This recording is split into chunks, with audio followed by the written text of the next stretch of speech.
As you know, the subject tonight is homelessness in Harrisburg in 2019. Clearly, we have been serving the homeless population for a long time, and things change. We've been able to adapt to those changes.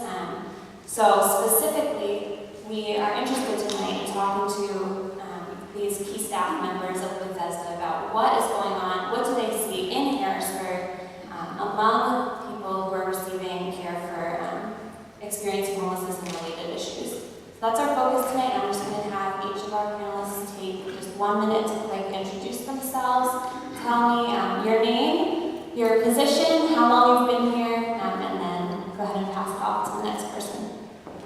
My name is Don Cook. I'm the Director of Social Services here at the Men's Shelter, and I've been here almost 3 years. And I'm also speaking for Bill Christian. He's the Men's Missions Director, and he's been here forever. And as far as social services go, I help individuals who are struggling with mental health issues, drug and alcohol issues, and also medical issues, life skills, needing to learn life skills, and whatever the area of need is, we help get them connected with services for mental health, drug and alcohol, medical, or whatever the need is, and help them with income and housing, such as applying for disability if they can no longer work, or helping them with employment, and also helping them get into good, safe housing as well. Good evening. I'm Shelley, and I work at the Women's Shelter. I'm the director there. I've been there. You said Bill Christian was there forever. He wasn't there. He's a chippy compared to me. I've been at the Women's Children's Shelter for 35 years. First 3 years was as a counselor, and then moved into the position of director. And it doesn't seem like 35 years. It's a wonderful place to be. Our goal and what we strive to do is show the love of Christ to everyone that comes in our door with issues of long-term recovery. I'd like women to stay for about a year and a half to 2 years, depending on their need. But during that process, through discipleship, recovery, counseling, and you name it, we do it, kind of live it. We do that every day with women and children that are homeless or seeking help from addiction. I'm hoping that you may have seen an article that was written about this gal, God, the girl, and the building, the old building. And hopefully we'll have a new building at some point. Scott DUNWOODY, I've been here for 12 years, and came in the beginning. It was supposed to be a part-time job. Had a career where I was at with a small state agency, and it was supposed to be 20 hours, and that was going to be it. My family had it all figured out how I was going to spend the rest of the 20 hours. Well, it took about 2 weeks, and that all changed, and became involved in a lot of the fundraising and projects and program issues as well, in support of what's being done at each of our facilities. And 2 years ago, became the executive director. Thank you. Scott, I'll start with you, so hold on to the mic. How would you, bird's eye view, describe the current state of homelessness in Harrisburg? Every year across this country, all rescue missions, including ours, does what's called a point-in-time survey. And it goes out and it kind of gets a feel for what is going on with regard to folks in our community, both men, women, men, women, and children, and what are the issues that they're facing. And I call it stages of homelessness. We all kind of at times see folks who are on the streets, but there's also a whole lot of other individuals in our community who are not on the street, but they might be doubling or tripling up in various houses. Some are living in cars, so there's quite a variety. Some have found some place of housing, but due to a lot of issues going on in their life, they end up losing that and end up back, perhaps on the street or in some other location. There are about 700 folks, men, women, and children in the Harrisburg, Dauphin County, in this region, that are in one those stages of homelessness. That's how significant the number is. Those who are on the street is about 50, 60, 70, 80, that kind of thing. What's happened with homelessness over a 10-year period, it was started increasing in the beginning of that 10-year period going back. Then it kind of stabilized. And then in 2015, homelessness increased significantly in our area. All while that's going on, what you're hearing from federal agencies and politicians is that we are ending homelessness in 10 years. They said that 20, 30 years ago. Once they get further along in that 10-year period, they revise it and just keep on forwarding another 10 years. The reality is that, unfortunately, we're probably going to always have, in spite of everything that's done, we're probably going to have individuals who are struggling with life.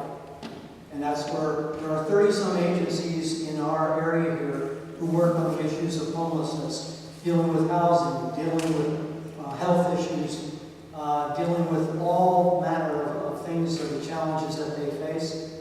And it's interesting just watching all the effort that's being made to try to deal with the many different challenges that the homeless people are facing.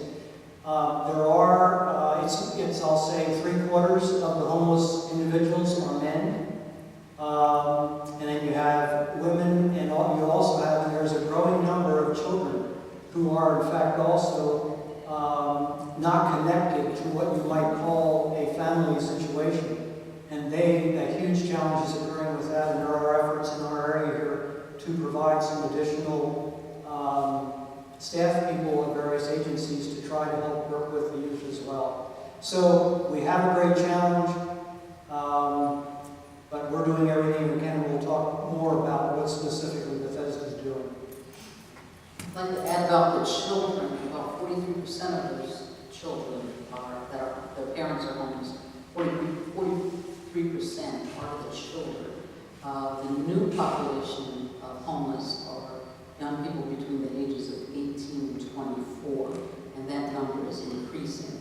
So homelessness in Harrisburg is something that certainly needs to be looked at, and creative thinking of how to deal with those situations. And one thing that Bethesda Mission is doing, we are one of the few agencies that provides space, home for children, women and their children, mothers and their children.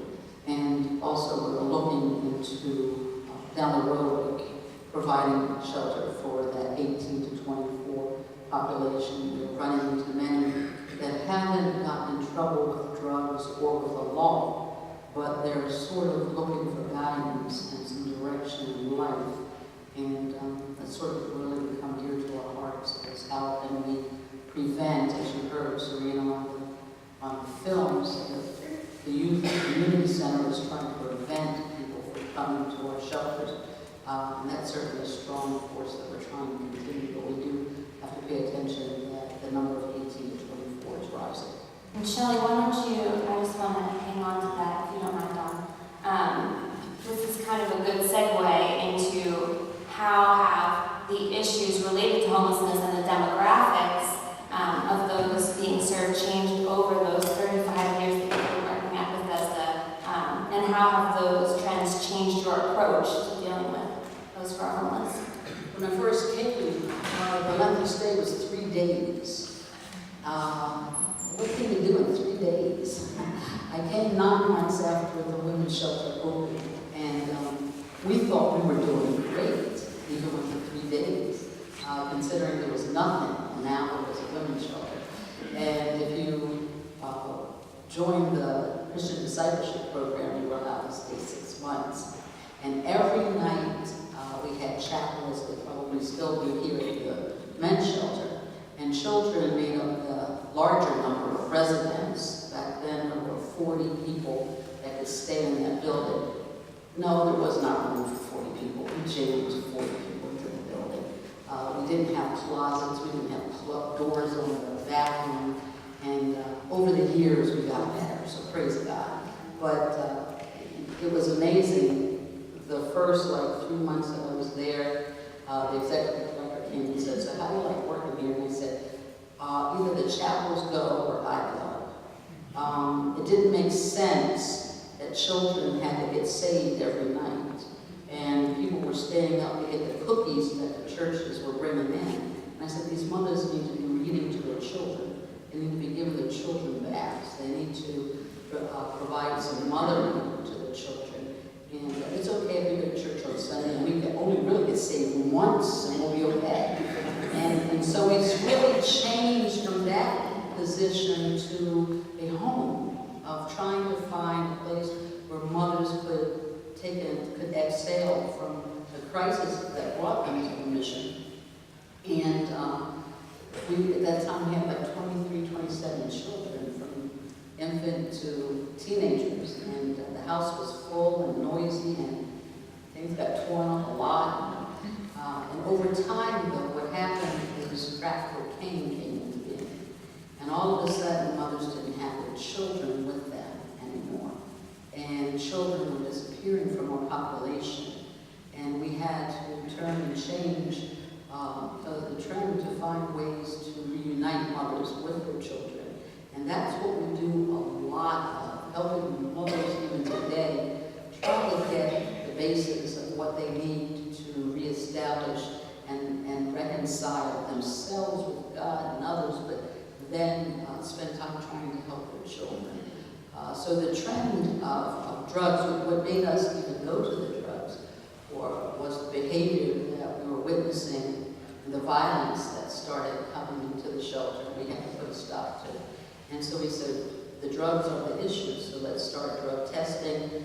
And we really, and we're always saying, what are we doing? We're going to be honest to our donors, we want to be honest to ourselves, and what's the need? And the need was for us then to provide drug and alcohol services. And we are in the process of doing that.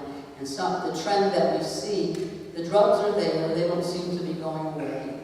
The children are still separated, we're still working on reconciliation. And for us, the new trend is to keep doing what we're doing with discipleship, what we're doing with recovery, and once again, then we pick up that group of 18 to 24-year-olds. Same question to you, John. How have the issues related to homelessness and the demographics of those being served changed over the years that you've been working with this population, and how are those trends changing your approach to dealing with?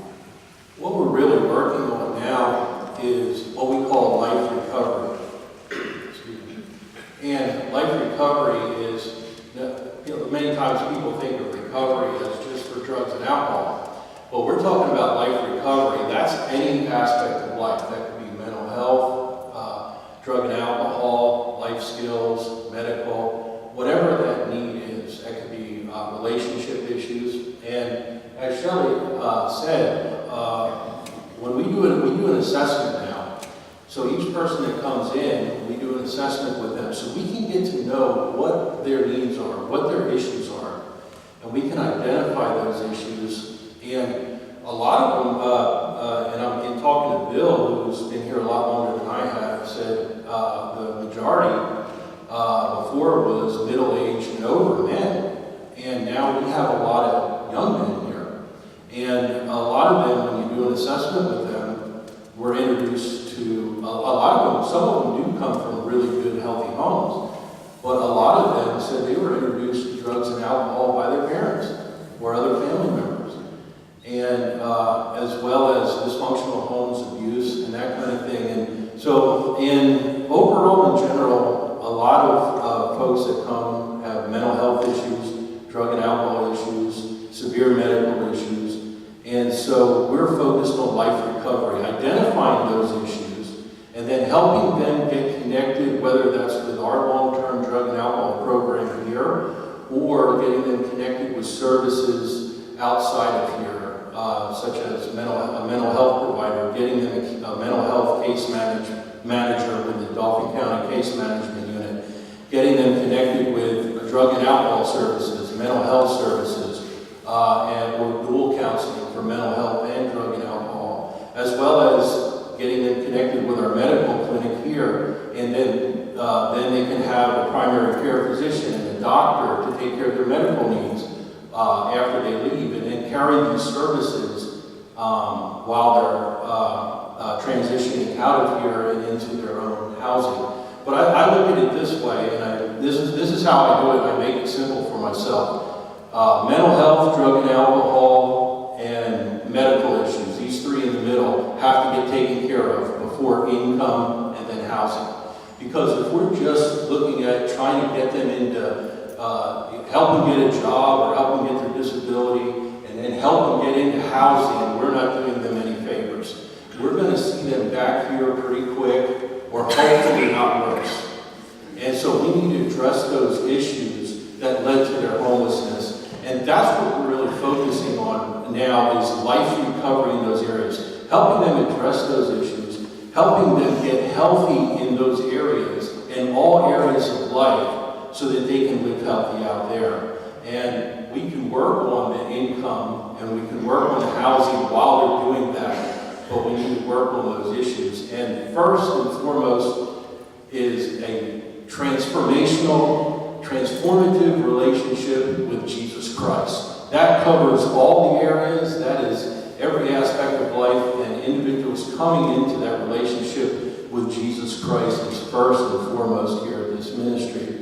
And so, yeah, that's what we're doing. And one thing I can say is, before, we had men here who were just basically getting income and housing and moving on. That was probably 80% of who we were working with. And then 20% were in life recovery. Now we've flipped that, and about 20% are just getting income and housing and moving on, and 80% are in life recovery, and our goal is 100%. Don, follow up to that. I think Scott mentioned there are numerous other agencies in Harrisburg working to address this issue. From your perspective, what makes Bethesda distinct, and what are the partnerships that we have with those other agencies? Well, Bethesda is distinct from some other agencies in that we are a Christ-centered ministry.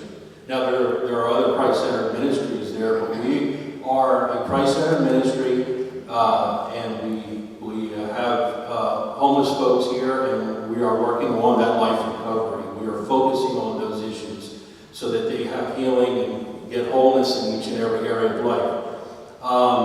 And the partnerships that we have excellent partnerships with a lot of other agencies and a lot of other ministries. This winter and last winter, well, I can say the first year that I worked here, we were running at about 140, 150 men in the middle of winter. And so what we had was hazardous weather. In addition to those who were regular residents here, we had hazardous weather. And with that kind of population, it's hard to work on life recovery. You're just basically putting out fires. But Downtown Daily Bread, who does case management and helps people with their specific issues as well, and also Safe Harbor, this winter and last winter is doing emergency shelter as well, which has been so beneficial to us, and we're so grateful for that, which has enabled us to focus on the life recovery.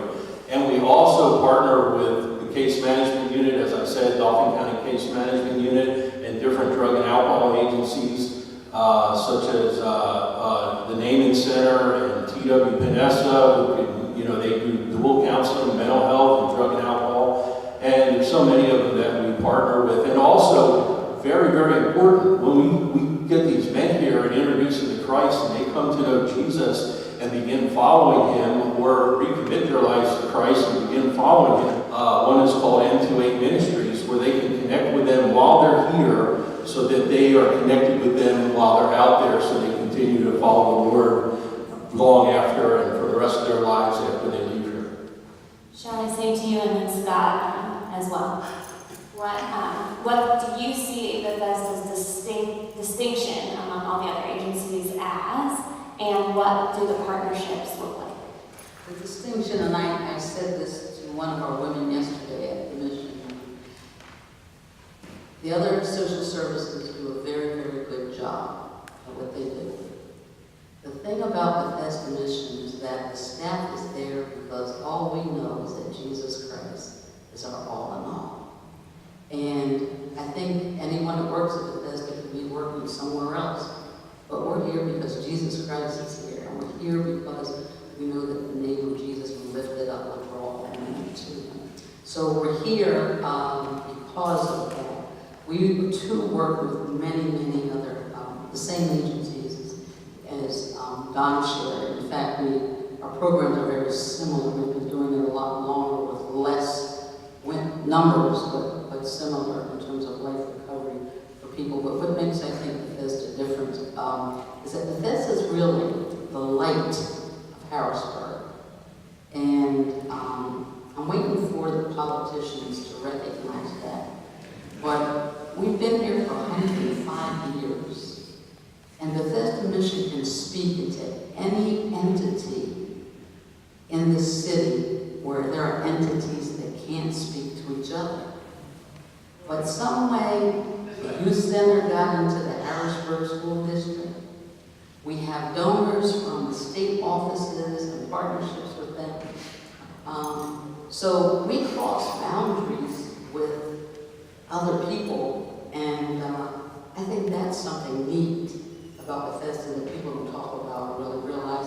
But I think we're the light, and I think that we shine because people that come here and that finish what they're supposed to finish when they complete their program and they leave, they're given a new life. They're a new creature in Christ. They're given a new life. And life is good. They become citizens of the neighborhood and the community. So I think that's sort of what we want. Scott, same to you. You may have recalled back maybe 9 months, maybe a year, well, maybe not that long, 6 to 9 months ago. Penn Live ran a week-long series every day. And what they did was they talked about the opioid crisis around the state of Pennsylvania and what communities are trying to do to combat it. I found those to be awfully interesting, and there were wonderful things that a lot of organizations in those communities were joining together to try to make a dent in this. There was one common theme. If you read through them, there was one common theme that kept surfacing. And that common theme was the answer to this is long-term recovery, not short-term fixes. And that didn't mean that in all those stories, that all those organizations and those communities, in fact, were doing long-term recovery. I think the distinctive that defines who we are, and this has been the case for a long, long time. This is not something that was happened in the past few years. Recovery, long-term recovery, has in fact been the emphasis. Our challenge was that with such a great need, and I said that from 2015 on to 2017-18, where they have statistics, the homeless issue has increased. It's spiked. So we bore that of so many coming in here, as well as women who wanted to come into the women's shelter, and at the community center with children and teens who wanted something for their families, wanted something for their kids that was positive. And that's why our numbers did swell for my work. We haven't had an empty bed since 2014. So we're talking 130, 140, 150, 160 for 4 months out of the year during the wintertime in this location. And as Don mentioned, you put out fires and you maintain control. I'm going to just put it down to some real basic terms. When you get to that kind of thing, you're basically, for the men who are coming in, you're asked, give me a urine sample and stay out of trouble. That makes the point that there isn't the time available to be able to spend, to really listen intently and try to develop a relationship to hear what are the issues that have been going on in your life. We are now, as Don said, that has absolutely flip-flopped because Downtown Daily Bread is taking 40 men overnight Bill Christian and I went down in the summer of 2017. It was a faith venture, and we just trusted God because we knew that our long-term recovery was not what it needed to be. We needed to be honest about that, and we were. So we went and we said, we're asking, this is our issue, and we cannot have this number here. We need help. Their pastor and one of the director of Downtown Daily Bread heard all that. I think they were squirming in their chairs a little bit during the meeting, and finally went back and said, you know what? Maybe God is leading us to try to open up a night shelter. They had expanded their day shelter, and by the way, there's 90 to 100 that are at that day shelter every day. Partnerships. That partnership between us and Downtown Daily Bread has paid off really well with the ability of life coaches and staff here to spend the time so that the minute somebody walks in here, the assessment is being made, they're listening to what are their goals and objectives.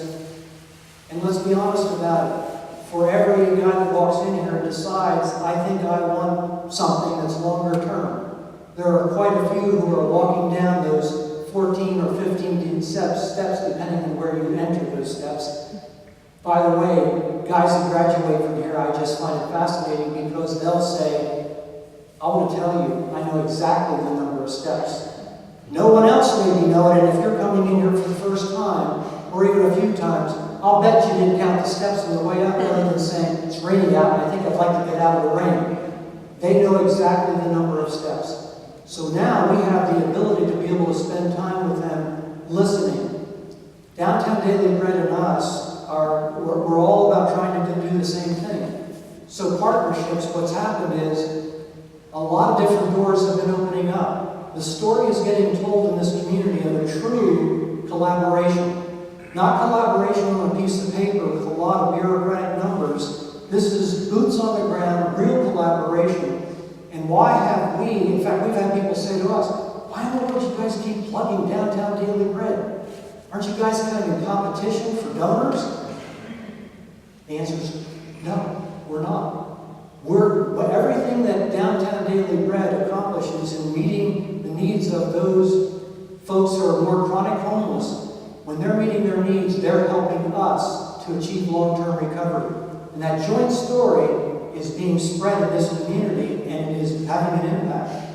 We are now on a mission to go and talk real strongly with the business community in the city of Harrisburg to take that story. But in those 30-some organizations that I mentioned that are part of the Capital Area Coalition on Homelessness, they're starting to come to us and ask us, how's this going? How have you done this? What's the effect of what you're doing? So I think we keep on doing that. We're not trying to say we need to do this all on our own. The community center, my word, the staff at Bethesda Mission knows that we're not going to get another 10, 15, 20 new staff in the next 6 months to a year. What does that mean? That means partnerships will be crucial. I keep contending because I am a tad bit older than some people. I believe there's a lot of people sitting in churches listening to their pastor say, what's the next step for your life? And I believe, and we've found that to be true, that there's a number of people who have said, I don't know exactly what I should be doing, but I want to come and I want to talk to you at Bethesda Mission because I believe in your vision. What is it? There's something there for me to do that could help accomplish the goals of reaching men, women, and children. Thank you. I have one more question for each of you, and then we'll open it up if anybody here has questions for the panelists. So Scott, starting with you, what are some goals that you have in mind to improve or work on as Bethesda Mission over the next 5 years? Well, we, in addition to all those programming things, which I think we just need to see those grow and grow, and more partnerships joining with us in every one of our facilities. You might be aware that, and some people say we're kind of crazy, but we seem to have a lot of capital campaigns going on. And we're going to need a lot of support. And right now, we're on a $700,000 campaign to finish the community center at 15th and Hurst Street. It's the Sprint company side is getting finished. It'll be done this summer. It's creating a lot of enthusiasm. We want to finish that. In fact, we're probably going to knock down the old youth center. We're going to city to accomplish that. And I think it's going to be a challenge, but we think we're going to be able to do that. Women's shelter, 25 beds. We are on a mission to also knock down that old women's shelter. It's not economically feasible to renovate it, so we're going to, we have a $4 million project there, and Cindy Mallow has been aggressively pursuing a lot of different avenues.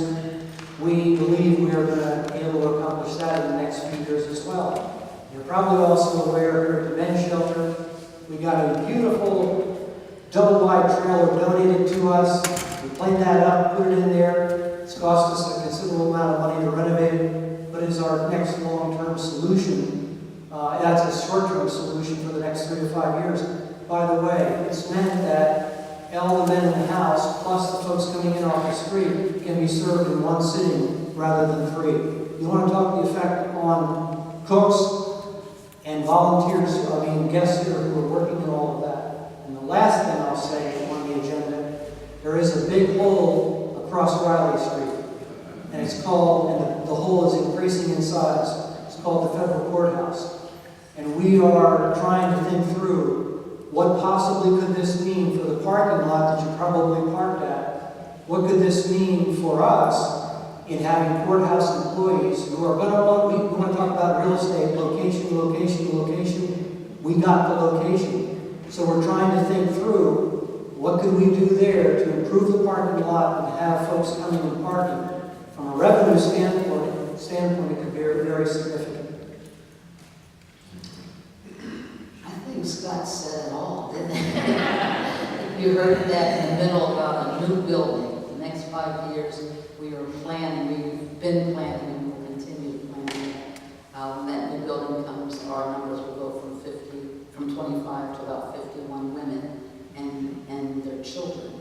So we're just looking forward to continuing the program, as we said before, the discipleship, which is very important to us, the recovery, the long-term recovery. Counseling, using social services in the area, providing something for children, and a new program for 18 to 20. So that's what we're working on diligently, day in, day out. Just waiting for that to unfold. We're excited. One of the great things is, when a man here gets connected with one of our counselors or what we call our life coaches, we can say to that fellow, they may save up some money and have a decent housing situation come available pretty quick, but we can say, hey, let's pump the brakes a little bit. We're not ready for that yet. Whereas, before it's like, okay, housing, okay, they're ready to go, they need to move on, but we are saying, hey, let's slow down a little bit. Let's work on your recovery, life recovery, as Scott said, long-term recovery, and give them the time to be able to do that. They may not be ready when that housing comes through. That housing will be there, but they're not ready to enter into that until they're healthy and strong in each area of their life, and they have that vital relationship with the Lord, hopefully. And so one of the goals is that 80% that are in long-term life recovery, we want to go towards 100%. So that is a big goal for us here at the men's shelter, and we want to see that 80% go towards 100%. And also continue to establish, as Scott says, these relationships with outside services and also relationships with the Christian ministries so that the men can get continued mentorship while they leave, after they leave